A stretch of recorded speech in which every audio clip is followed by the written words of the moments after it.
G'day everybody, my name is Lowell and welcome to the channel. So we have a reaction video. This is going to be every underrated era in college football explained in 18 minutes. This is going to be part 2. We did part 1 the other day. That was a legendary era. So let's jump in. Let's have a look at this one, shall we? The Notre Dame NBC era.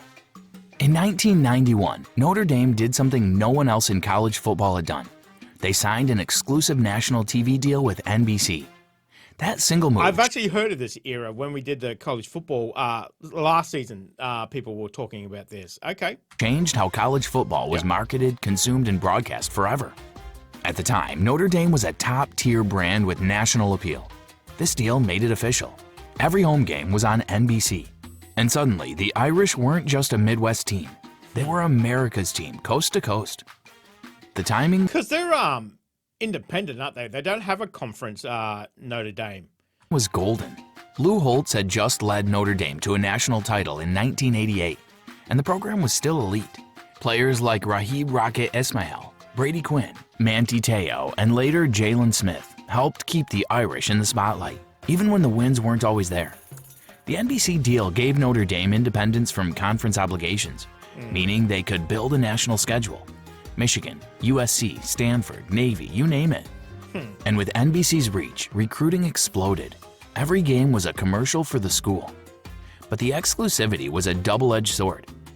As conferences began building their own networks, Big Ten Network, SEC Network, ACC Network, Notre Dame stood alone.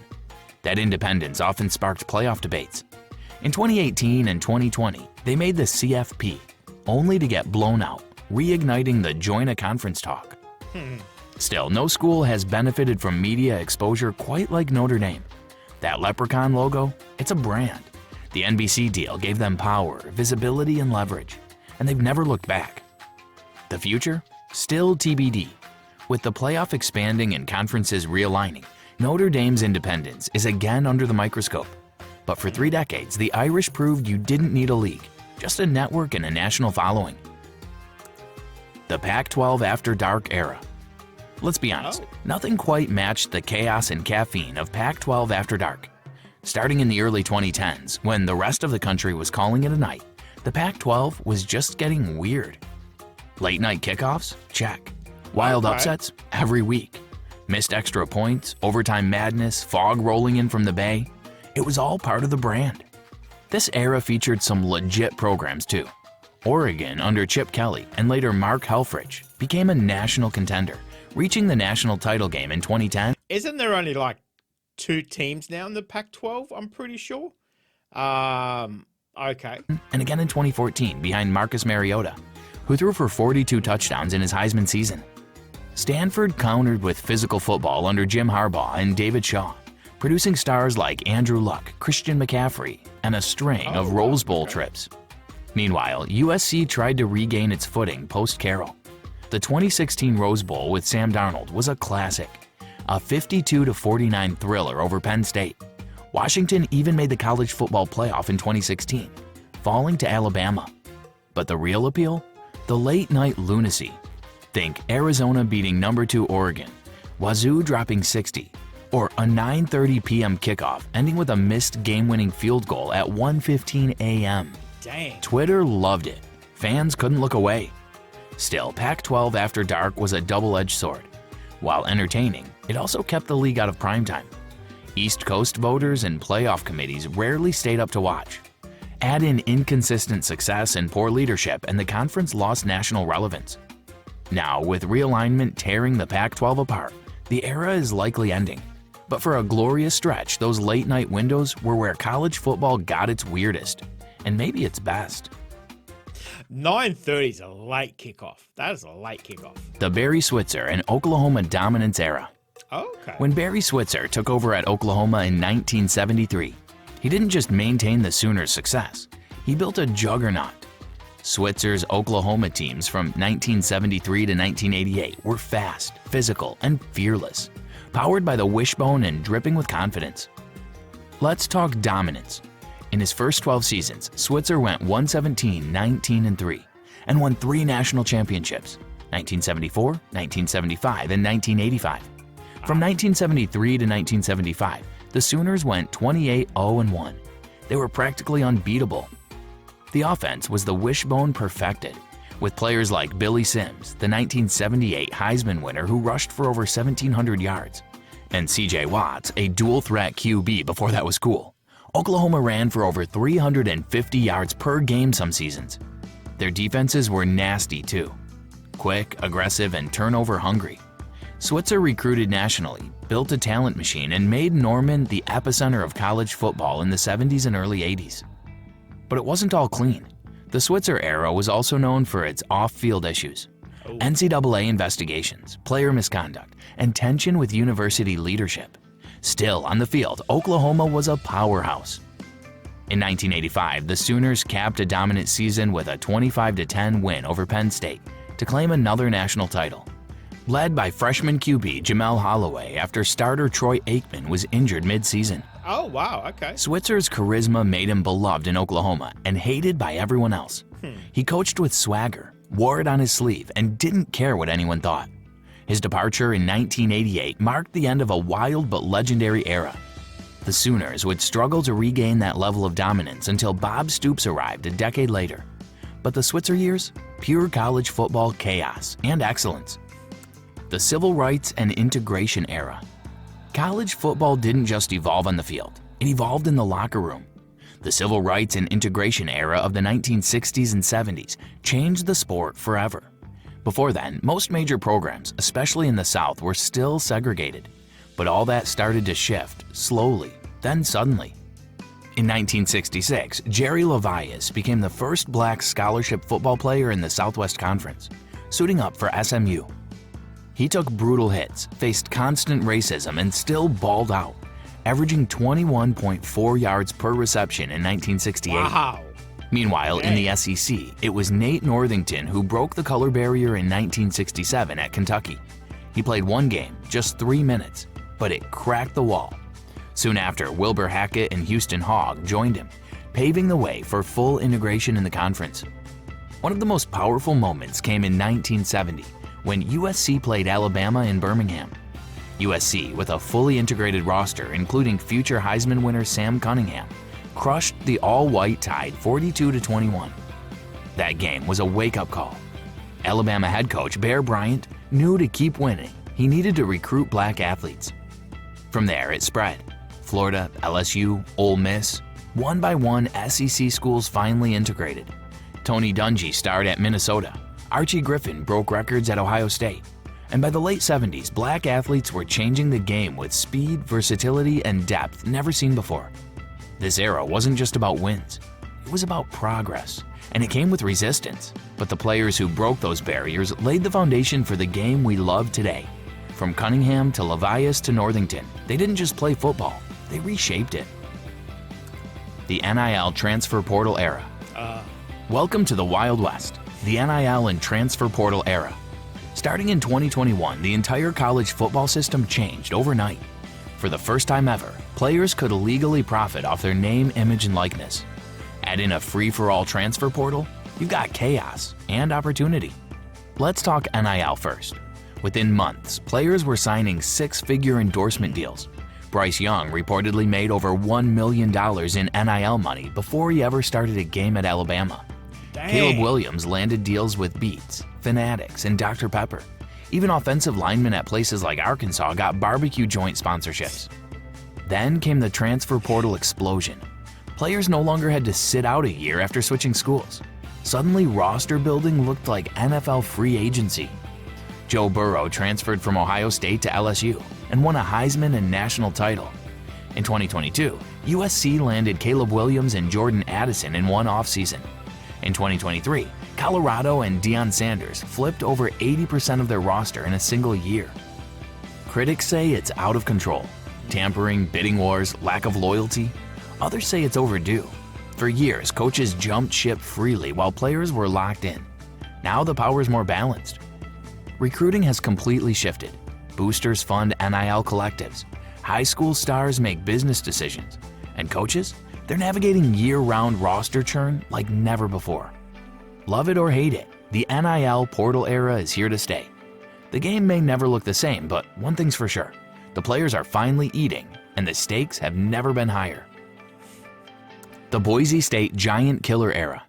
Oh. For a glorious yeah. stretch of the late 2000s, one team from Idaho became every fan's favorite Cinderella and every power program's worst nightmare. Enter Boise State, the Giant Killers. It all started with the 2007 Fiesta Bowl. Boise State, a WAC school with zero national pedigree, took on mighty Oklahoma and shocked the world.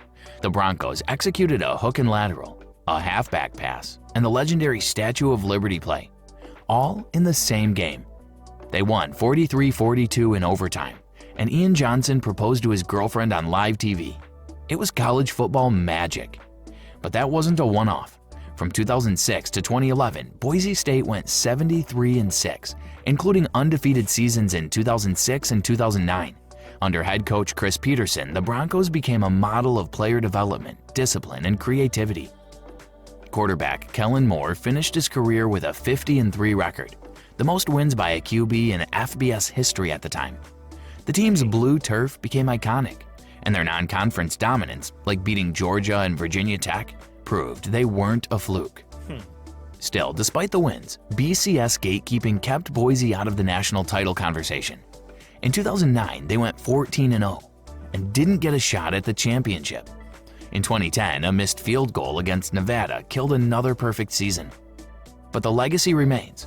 Boise showed that with smart coaching and fearless play calling, even the little guy could crash the big money party. They changed the way we viewed Group of 5 teams and made every underdog believe. The Clemson Rise era. Before 2015, Clemson was that almost program. Good, but not elite. Then came Dabo Swinney, a generational QB in Deshaun Watson and one of the fastest rises in modern college football history.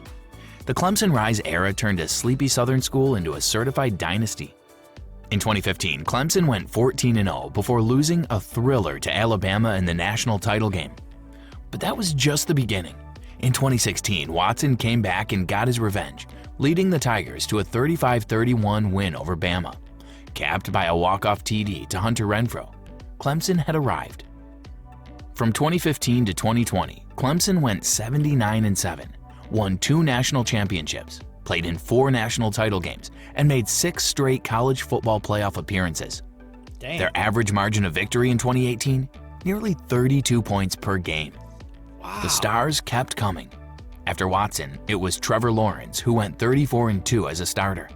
In 2018, as a true freshman, he dismantled Alabama 44-16 in the CFP title game, the worst loss of Nick Saban's career. That Clemson team, unstoppable. Travis Etienne, T. Higgins, Christian Wilkins, Isaiah Simmons, just stacked. The Tigers also became an NFL pipeline and recruiting powerhouse. They matched the SEC's size and speed, but kept a family vibe that Swinney preached nonstop. Love him or hate him, Dabo built something special. But by 2021, the magic slowed. Lawrence and Etienne left. Offensive struggles, assistant departures, and changing NIL dynamics created new challenges. Still, Clemson's 6-year run was as dominant as any program not named Alabama. For a moment, they weren't just contenders, they were the standard. And if you're asking who turned Clemsoning from a joke into a thread, that answer's easy. It's Dabo and the Death Valley dynasty. The Heisman quarterback boom. Once upon a time, the Heisman Trophy went to running backs, wide receivers, even defenders. But since the 2010s, it's been a QB-only club, dominated by playmakers putting up video game numbers and explosive offenses. It started with Cam Newton in 2010. 1 year, 1 player, 1 Heisman. Newton had 30 passing touchdowns, 20 rushing, and led Auburn to a title with 0 help. He redefined the modern dual-threat QB. Then came the Oklahoma run. Baker Mayfield, 2017, and Kyler Murray, 2018, won back-to-back Heismans running Lincoln Riley's air raid. Mayfield threw for 4,600 yards and 43 TDs, while Kyler added 1,000-plus rushing yards on top of 4,300 passing. These weren't just QBs, they were offenses by themselves. Joe Burrow in 2019 took it to another level. 5,671 passing yards, 60 touchdowns, an undefeated season, and the greatest college football offense ever at LSU. That title team averaged 48.4 points per game and steamrolled everyone. Then came Caleb Williams in 2022, the first true NIL-era Heisman winner. At USC, he threw for 4,500 yards, dazzled with off-script plays, and looked like Mahomes 2.0 in Lincoln Riley's system. NIL deals, national ads. This was the modern QB brand in full force. Since 2010, 13 of 14 Heisman winners have been quarterbacks, and it's no accident. Systems are built around them. Stats explode in spread offenses, and voters can't ignore 50 touchdown seasons. Oof. Running backs like Derrick Henry or defenders like Aiden Hutchinson might still make the ceremony, but unless they break records, it's the QB's award to lose. The era of the Heisman quarterback boom isn't slowing down. If anything, the 12-team playoff and NIL spotlight mean QBs will only get more chances to shine. So grab your popcorn. The stat padding isn't going anywhere. Conference realignment chaos. The conference realignment era has turned college football into a game of Monopoly. Only the rich survive, and nobody stays put for long. It started in the early 2010s. Nebraska left the Big 12 for the Big 10 in 2011. That same year, Colorado and Utah joined the Pac-12. Then, Texas A&M and Missouri bolted to the SEC in 2012. That was the warm-up act. Things exploded again in the 2020s. In 2021, Texas and Oklahoma shocked the sport by announcing a move to the SEC. Effective in 2024, the Big 12 scrambled, adding BYU, Cincinnati, UCF, and Houston to stay afloat. Then came the death blow to the Pac-12. In 2022, USC and UCLA announced a move to the Big 10, driven by massive TV deals. Soon after, Oregon and Washington joined them. The Conference of Champions? Gone. Left behind were schools like Cal, Stanford, Oregon State, and Washington State wondering what just happened. Realignment wasn't about geography. It was about TV money, playoff access, and survival. Schools chased broadcast deals, not rivalries. The result? A sport that now stretches from Rutgers to Los Angeles, and where regional identity has vanished. Some of the conferences, as he said, you switch you're going all over the states, for week after week. Some of those traveling times would be ridiculous. Even the ACC got caught up in the chaos. Florida State and Clemson made noise about leaving, and schools like SMU were added just to plug revenue gaps. What's next? A future of 2 or 3 super conferences, perhaps. A playoff dominated by Big 10 versus SEC. Rivalries like Bedlam and Civil War. Casualties of realignment. Love it or hate it, this era reshaped the entire sport. It's not college football as we know it. It's college football as a corporate enterprise. And the shifting isn't done yet. And now it's your turn. Drop a comment. Let us know what you think about the Eras series and if you have any suggestions for our next deep dive. If you enjoyed watching this video, click to subscribe, and we'll see you in the next one. That was very interesting. I never knew about Oklahoma's dominance there for those years. We did a reaction to Boise State beating Oklahoma, and I kind of always wondered, okay, they beat Oklahoma, whatever, but I didn't realize Oklahoma was such a big deal. So that kind of makes more sense now why everybody was, oh my God, Boise State won this game. We have done a stadium reaction to Boise State and their blue turf as well too. So, but that was very interesting. Very interesting. Interesting stat about the last Heisman trophies. Obviously all quarterbacks, quarterbacks are the, superstars of the teams, as they say. But some of those eras, I've caught a couple of them, like Notre Dame. I know about the TV deals and how they're independent and stuff like that. But the Oklahoma one was a real surprise. As I'm just kind of learning college football, I don't know, obviously Alabama, the big names. I didn't know about Oklahoma. Okay, so the Sooners at one point were very dominant. I love the fact that they all go in circle too. This team has been for a couple of years, and then this team and that team, they kind of still, have that reputation of, we're so good, we should be winning and whatever else. There's dynasties to build on and whatever, some of them are kind of falling to the wayside at the moment. Other teams are emerging at this, point. So the conference realignments, people are crisscrossing the whole nation to play in their, their conference.